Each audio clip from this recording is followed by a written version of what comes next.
I'm joined today by Richard Scott as ever. Hello, my friend Richard. Hi, Andy. We were a bit late starting, but I gather it's something to do with the cheesecake.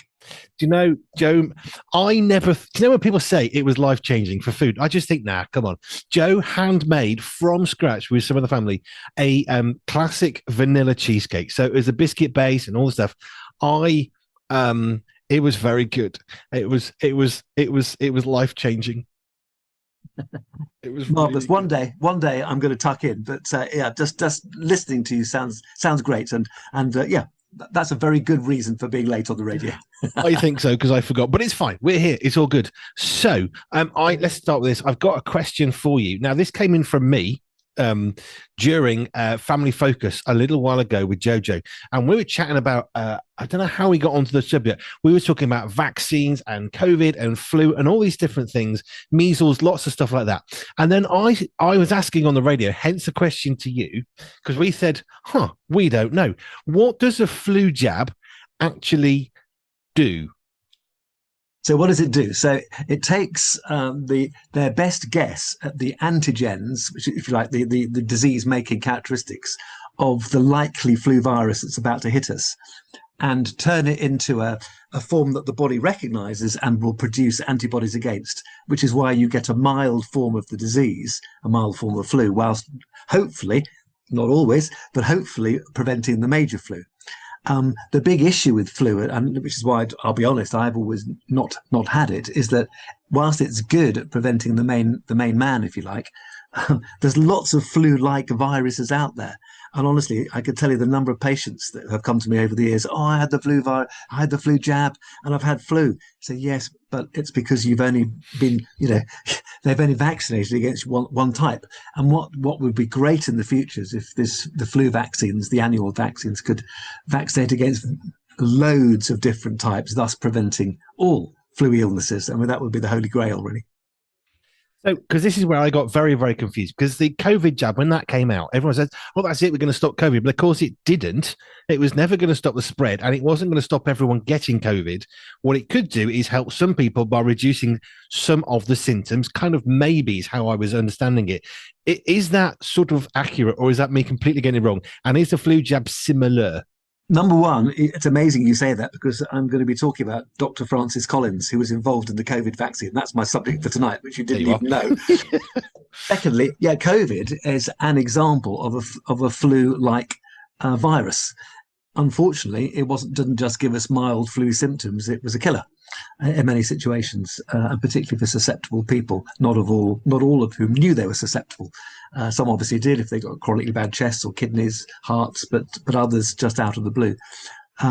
So yes, COVID is an example of a flu-like illness, and how wonderful if that could be included within a general one-shot vaccine in the future.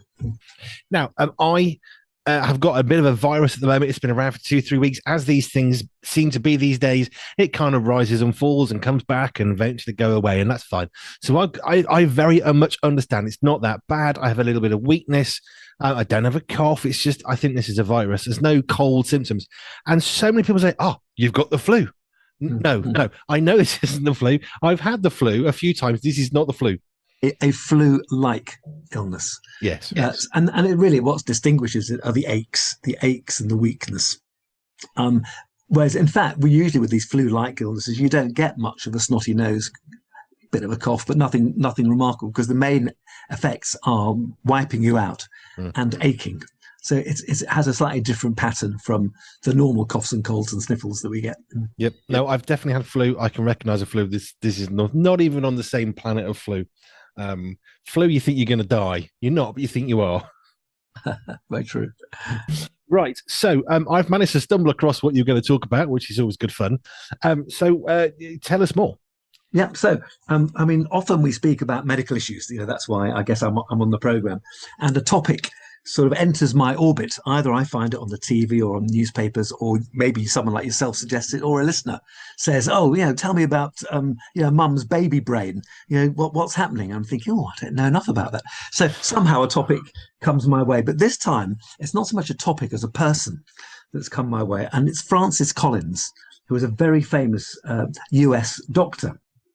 And he's come my way twice recently, which is why I'm bringing him up tonight.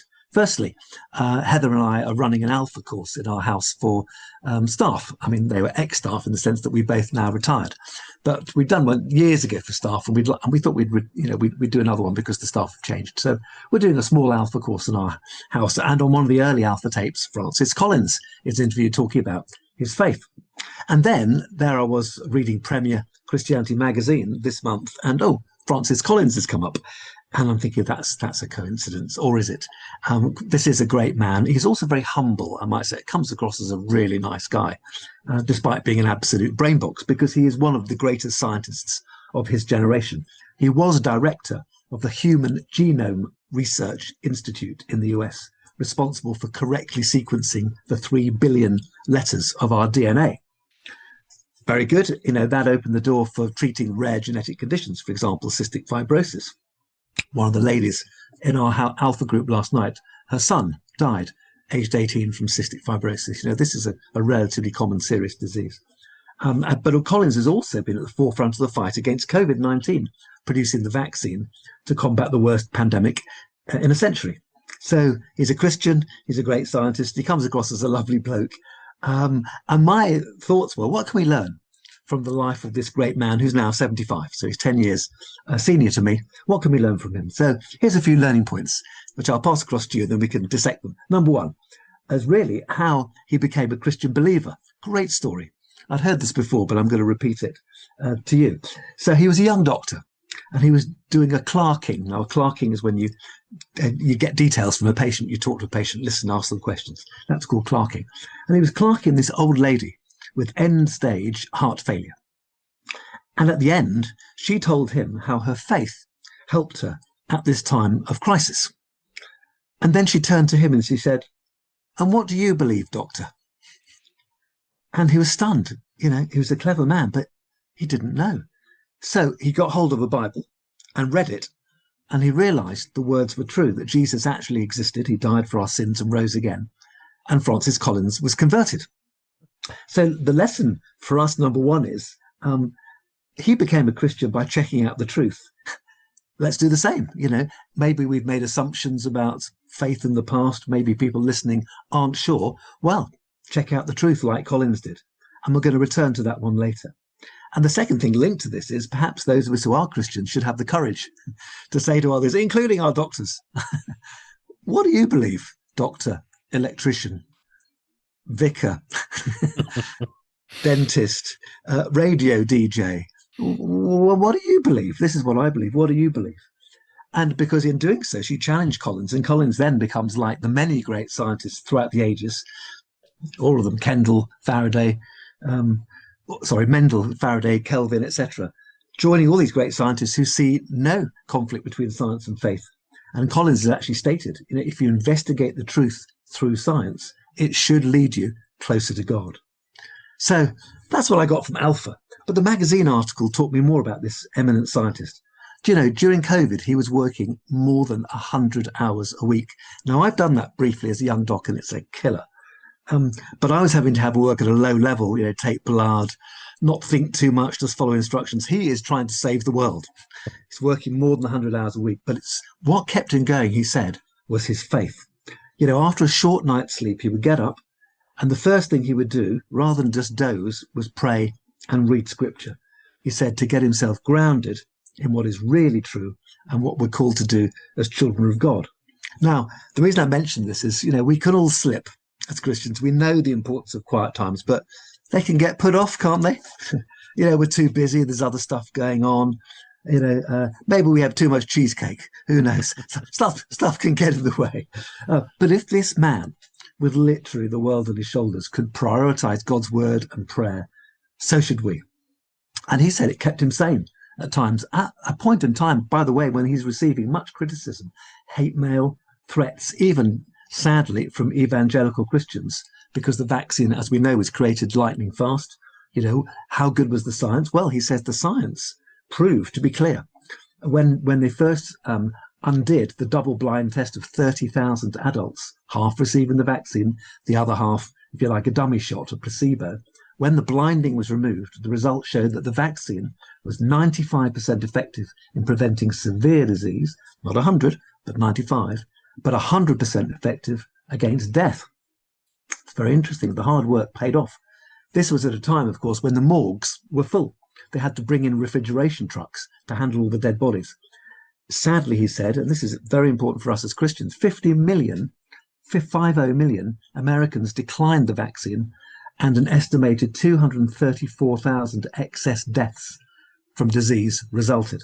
That's an astonishing number of gravestones, he said, that didn't have to be there. So Collins is saying to us that, you know, we need to take our faith really seriously, get it sorted in the good times so that you're there and it's there for you in the bad times. Number two, and this is important, he wants Christians to live out what they believe. Now, we claim to be people of love and truth. I think that's fair to say. But he says, you know, bearing in mind the amount of hate mail he received, let's love those you disagree with, and also don't fall for fake news. You know, there may be listeners tonight who decided not to be vaccinated. That's fair enough. You know, it's a personal choice. I understand that. But he's emphasizing, number one, make decisions on the basis of facts, certainly not political views, which is obviously a big issue in America.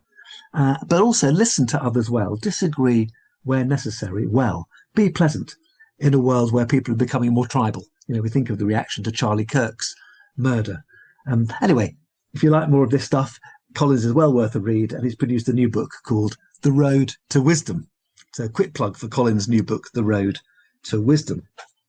So live out what we believe is the second point. Number three, and I'm going to come back to his personal devotions. He says, as a person of faith and science, this is Collins speaking, he had prayed for an entire year when this problem came out, and science proved to be the way that the prayers were answered. With between, on average, it's estimated 14 to 20 million lives saved across the world through vaccination. And just the lesson for us really is that, you know, we may not be world famous or at the cutting edge of science or saving humanity, but all of us can pray. All of us can pray. Let's never underestimate its significance. He attributes the breakthrough he got with COVID vaccination to his prayer role. And so let's folks spend more time on our knees. You can never spend too much time on your knees. Nicky Gumbel on Alpha says, you know, that's how we have a relationship with God. That's the difference we have to every other faith. We can have a relationship with God. And I thank God for people like Francis Collins who are role models for this world. And then finally, and these are 3 points which actually I'm going to be putting into January's magazine article, Andy, for you, is in a world of fake news, how can we decide who to trust? This is a big one because there's so much news out there, some good, some bad. How do we decide who's trustworthy? And he comes up with 3 points, which are really important. Number one, integrity. Does this person or organization have a track record of telling things straight? Now, one of the things, Andy, without blowing your own trumpet too much, I like about you is you tell things pretty straight. I hope I do. None of us are perfect, but that's what Collins is saying. Number one, if you're going to listen to someone or something, do they tell things straight? Have they got a track record? Number two, expertise. Do they have knowledge? Have they done the work? Are they genuinely an expert, or just having an opinion and going against people with more than 20 years working in the field? Are they genuinely an expert? And number three, humility. Are they able to say, yes, I'm an expert in this area, but no, I'm not an expert in other areas. And if you ask me something else, I'll point you to somebody else better than me. Lovely point. Everyone who claims to be an expert on everything is probably an expert on nothing. And so I'd just like to finish tonight before we have a chat, Andy, by saying thank you, Lord, for men and women like your servant, Francis Collins. Thank you on the integrity. That's been said many times. It's not easy. I remember one time actually somebody said to me, I really wish I was like you, Andy, because you actually have not just got principles, but you stick to them, not stupidly and foolishly, but you just don't back down on stuff that you know is right. That was like 25 years ago. And it baffled me a bit because I never thought of myself like that. But I think part of it is it's too hard not to for me, because if you're going to do something, if you're going to believe something and then not do it or follow through or whatever, it's really hard. I think it's a lot easier just to do what you said you were going to do in the first place. You end up making excuses for a start and being conflicted. But I'm just reading the book of Daniel. I'm halfway through.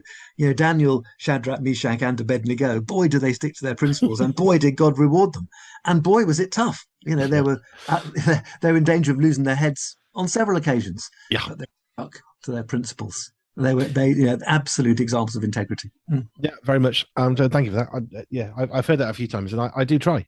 I think because it's too hard for me to think I'll try and be something else, because then you have to. It's like lying. You end up trying to be this, but people say, well, you don't have to have principles, but you actually do have principles. You let people know that you are.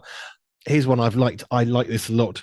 I've done this to quite a few vicars, so vicars be warned in a very sensible way. The number of vicars who've called my bluff on something, and I don't care, quite frankly. So there's a little secret for you. Never shared this one. So I used to play keyboard. I was been a worship leader for a long time, and I used to play keyboard in a church.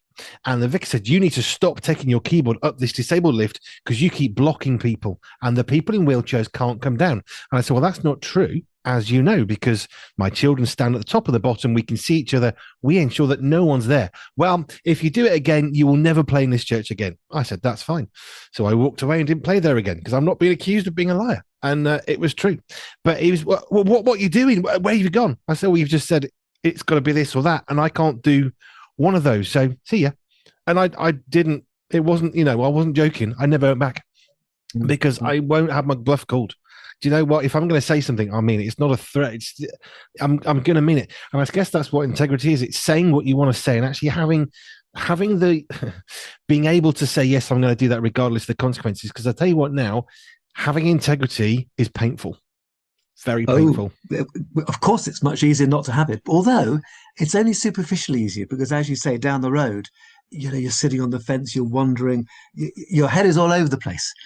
Whereas Daniel, Shadrach, Meshach, and Abednego, they were at risk, but they wouldn't have lost sleep over it. They would have just said, "This is the right thing to do. Our God is for us. And if he doesn't save us from the fire, well, there we are. We're still not bound down to your ridiculous gold statue, Nebuchadnezzar." They stuck to their principles, and they were rewarded for doing so. Let me just touch on the BBC then, because this is very topical of the moment. So I've had this conversation with somebody else. I am astonished that they decided to take on the sitting president of the United States.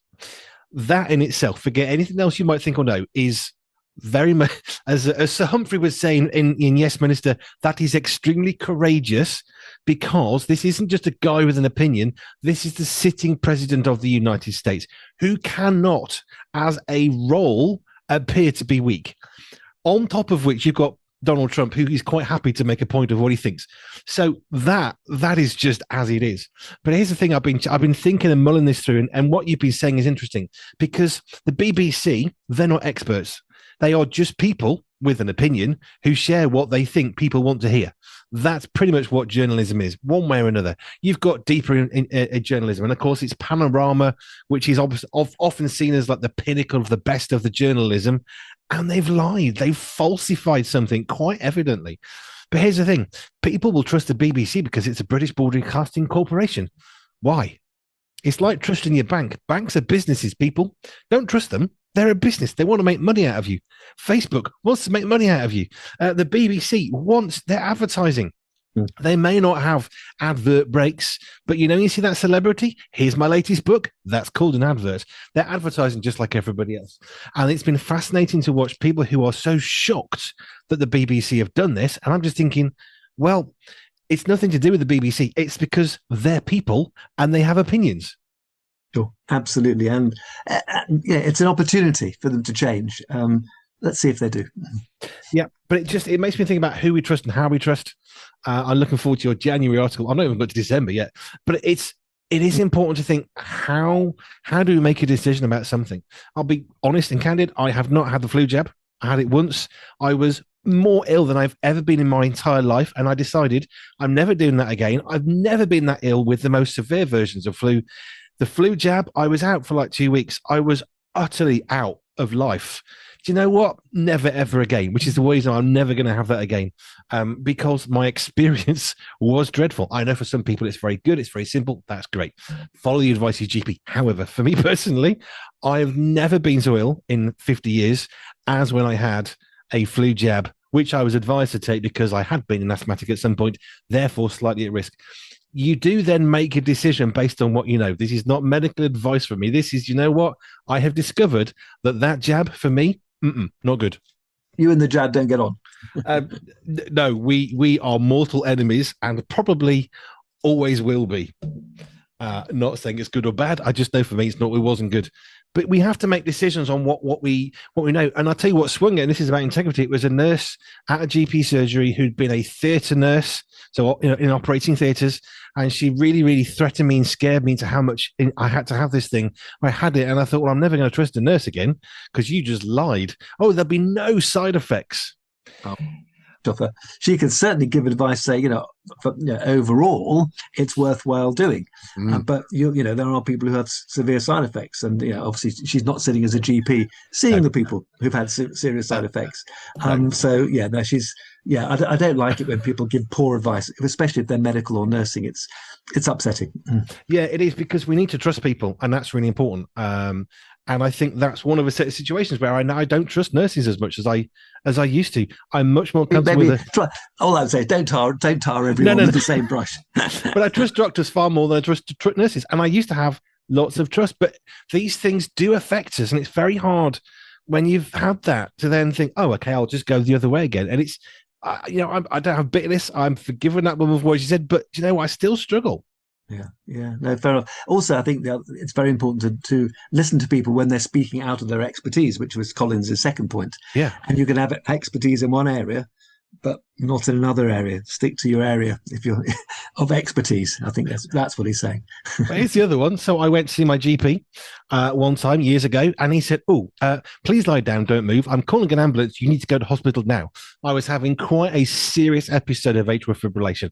I just knew my heart wasn't right at the time. Anyway, so he gets the ambulance. I'm put in the ambulance. He's written a letter to the doctor, the consultant. My patient came in, blah, blah, blah, atrial fibrillation. He needs help kind of now.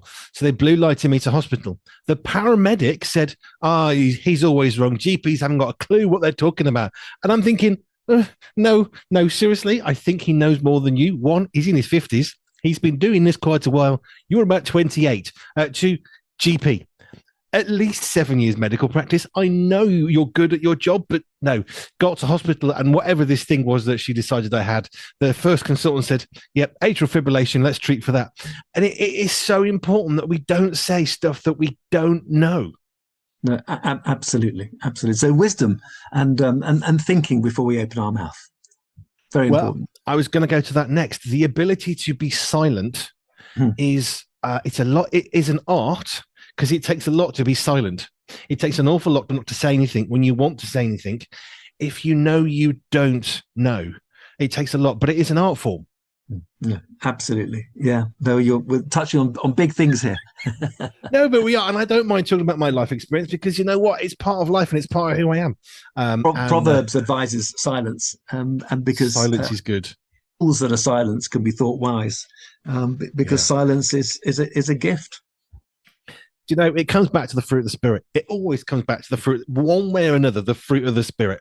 Okay, this is not 9 fruits. I get very frustrated. It is one fruit made of 9 parts. Okay, it's really important. And we need all these pieces together, which is why it's not 9 fruits, but 1 fruit. And they're all made, so self-control and kindness and compassion and goodness. And all those things help us, so that when somebody presents as atrial fibrillation according to the GP of 30 years experience, no, it's not. No, compassion. No, self-control. Shut up. Would be a really, really good thing to do in that moment, and trust someone with more experience. Good. Well, you say I say stuff, and I do. Yeah, I love the fact this guy is humble enough to say I don't know everything. This was attributed to Denzel Washington. I really hope it's true. He said, when you go to bed at night and you take your slippers off, put them so far under the bed that when you get up in the morning, you have to get on your knees, because then at least you're starting the day right. Oh, very good. Denzel. Very good. I believe that actually could well have been him that said that. And I just think, that's very clever. Put your slippers so far under the bed, when you get up in the morning, you have to get on your knees to get them, because then you're starting the correct posture. Very good. But it's true, isn't it? How do we start the day? It then affects the rest of it. It does. Absolutely correct. Yep. Richard, thank you. You've got me off on a few. I have thoughts on some things my family will tell you, and I'm not afraid to share them sometimes, especially when it's relevant. And I don't mind being the example used in stuff. But yeah, it's important that we work with other people, that we spend time with other people, but we need to do it in a humble way. And it's one of those things I've said, we need to win the right to talk to people. And there are people who I will listen to every day, any day, all day long. Why? Because they come across as people who are confident. It doesn't matter if they're fixing a dishwasher or they're sticking a tube in my arm for a blood thing. You know, if they're confident and they're relaxed and they're peaceful, I'm much happier. When someone's like, "Oh, which way round does it go?" That's not so good. I had a nurse trying to do what's the blood thing they put it in your arm, cannula. Yeah, she was quite nervous. I don't know why, but she couldn't get it in. I had a few bruises, and in the end, it didn't work very well. And she was getting more and more stressed, and I was trying to be calm. It hurts, so there is a limit how calm you can be with that situation. But sometimes you just got to think, just take a breath, take a pause, because my arm will start. But sometimes we try and rush into. We want to do good, but sometimes we can do more good just by just stepping back and taking a moment to hush and pause, which is what this chap did when he was trying to design the COVID jab. Very good. Right. Anyway, I'll shut up because I could go on a lot more. Richard, thank you. If you got any questions like I had for Richard, you can email those to us, hello@pure247radio.org, hello@pure247radio.org. And you can also enjoy Richard, he says, in a shameless plug, in Pure Media, the magazine. This is the latest edition. In the magazine. Yes. Richard is in there as well with a column on medical health. Mostly, Richard, thank you. My pleasure.